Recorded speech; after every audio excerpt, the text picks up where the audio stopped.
It would have been nice to have a couple of more weeks preparation. No, absolutely buzzing. The group's buzzing.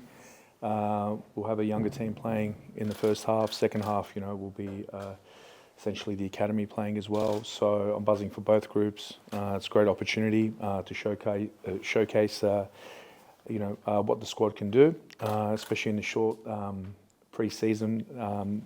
We've already come a long way. We've addressed obviously things from last season, but everyone's on the same page, which is very good. Are you excited to learn signing Liberato Cacace? Have they been talking to you about? Yeah, well, look, I think it's a great signing. I have a lot of respect for Libby. I was fortunate to be here his first year. It was second year. He was first year with Roots. You could already tell then what sort of player he was. Very strong, smart player.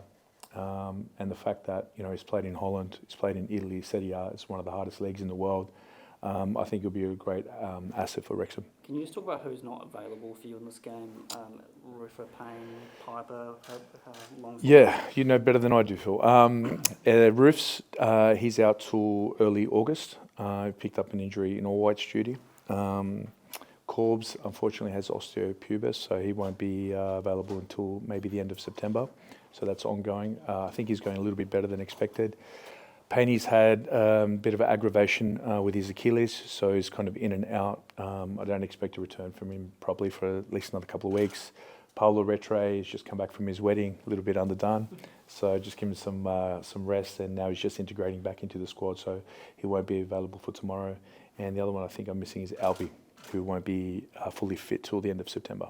What sort of challenge is this then for you and I guess for them? They're hoping for a record hit out before they go into the championship. Are you confident that you can still give them that with the squad you've got? No, again, I mean, you saw what City did the other night against them. I think, I can't recall exactly when they changed the majority of the younger boys, but they gave them great energy in the second half, and that's what got them over the line. Again, for me, I'm not really playing too much into the result. I don't think it's important. I mean, it would be nice to win. We're obviously going there to win. But for me, my focus is making sure that we're on the right mindset, positive, making sure the young boys are able to showcase their abilities and also without fear and play with some bravery. Can you show to your younger players, what Joe Lacey did, probably an early career highlight for him, Sure. Scoring on that stage that, hey, an 18-year-old can do it, why can't you do it? No, of course. For me, it's it's about players stepping up in those moments. But I think more importantly, it's not just a one-off for me. Development is over a long period of time. Young players go through ups and downs. This will be a big up in terms of occasion. But what I'm really looking for, or what underlies everything, is the consistency over a season. And I think for us to do well next season is those young boys stepping up, having a real positive mindset, and being influential in the team. Chief, when you met back, I think it was July 1 or the start of the month, was there an element of needing to address last season and make sure that was parked before starting this season? Yeah, definitely. I think part of any self-reflection, you need to be honest. We had an internal review. I also went away and spent some time, working on myself, and I was very, very honest in my own demeanour last season. I felt a bit of a shift halfway through the season, even though I didn't consciously try to bring that onto the players. The players can feel that. Sometimes when you're in this role, it can be a very lonely role, and you carry the burden of the team. But I've addressed that. We came in, I said what I needed to say. I think the boys were all on the same page as well. We're culturally looking to, put some steps in so that everyone's voice is heard and felt appreciated. And I think that's going to go a long way to building a strong foundation so we can do well this season. And how are you now mentally after a bit of a reset, a bit of a break? No, it was great. Getting away and seeing my best mates, a week away was the best thing for me. Probably after the second or third day was the first time that I actually stopped thinking about football. And when I came back, I've been in the office, from 8 in the morning to 8 in the evening. I love it. I've got my energy back. I love this game, and I've got that love and that passion back. So hopefully I can transfer that back into the team. We've obviously seen the rise of Wrexham and obviously what they've done in the leagues, but also, welcome to Wrexham. Don't spoil it, because I'm still on season 1. So okay. Yeah. Apparently they come to Wellington. Oh no. Nice. Do you, or I guess as a group, do you talk about the eyes that are on this this team and their journey and I guess the possible exposure to this game? In all honesty, no. We haven't addressed any individual player to be aware of or the team dynamic. I think the boys are really cognizant of the fact of where Wrexham's come from. It's a great story, great storyline. But again, we don't place too much emphasis on that. The crowd is going to give the occasion, right? Like they're going to rise to that. And I feel as though part of our process is making sure that we're not listening to the noise outside, and we can just focus on what we need to focus on, and that's the now. So if I play too much into that narrative of Wrexham and so on, they can maybe get overawed by the situation, and that's something I don't want to do. It's just more about performance and the right mindset. Yeah, and I guess you touched on it there and before, but result aside, what does a successful 90 minutes look like for you tomorrow? Honestly, if they give me 100%, and I know that they've come off the pitch all, giving everything that they can, playing a brave sort of football that we've been, trying to implement for this season, and something that the fans can hang their hat on. I think that's the most important. Whether we win or lose, that's up to the football gods and so on. But again, to enjoy the occasion as well.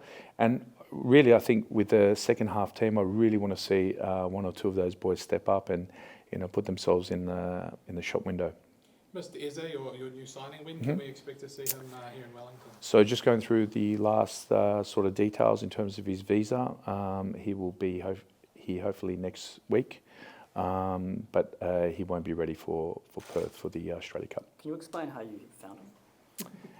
It's a long story, Phil. You've got time. You've got time? Okay. I've been very fortunate that in my 7 years here that I've heavily involved in the recruitment, built an extensive network in terms of agents and contacts, and I managed to find or an agent reached out to me that otherwise wouldn't have connected with. We spoke, and just was a off-cuff remark about what sort of player I was looking for. Came back to me the day after and said, look, I think I potentially have someone they might not consider. I had a look at him, and to be brutally honest, as soon as I saw him the first time, I said, all right, this is the player that I need, which I very rarely get that feeling. So, and every time I watched him, I just got more confident that he's the player that I need. Does this feel like a bit of a gamble? This is probably one of the more obscure signings the Phoenix have ever made, but yeah, that, and also what about him did you think this guy is actually going to be successful in the league? Well, I hear a bit of a narrative that a lot of people don't rate the Iraqi league, but their coefficient is higher than the A-League, so Is that true? I thought it changed. No. They're 10th. The A-League is 11th. I'm sorry to. I thought they swapped. Okay, but close enough, which means that the leagues are fairly on par. The fact that he scored 15 goals, I think it is, and 6 assists in a team that was struggling is a positive sign. But again, for me, it's more about the person, and I think what he's going to bring to this team.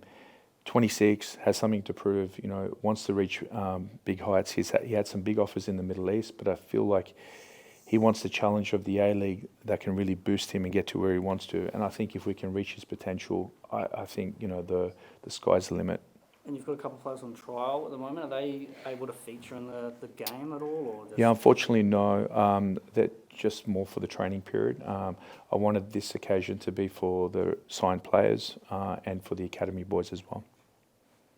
Those academy boys, sorry, just one last. Those academy boys in the second half, how much do you sort of let them know that, playing for a spot, a possibility that a good 45 minutes or a good performance gets you, that step closer to the first team? Look, I think, yes, the game is important, but I think it's their overall attitude and their presence at training, how committed they are. I think that's the defining factor. And it's just the game will give you, a moment or two moments that might change your mind in terms of where they're at, in terms of whether they're accelerated or they need a little bit of work. You see sometimes a lot of these games, especially the young boy at Sydney, Lacey that scored, that's going to make a strong impression for Ufi, when he needs someone to come on and so on. So we're no different. But again, it's more about everything they do off the park.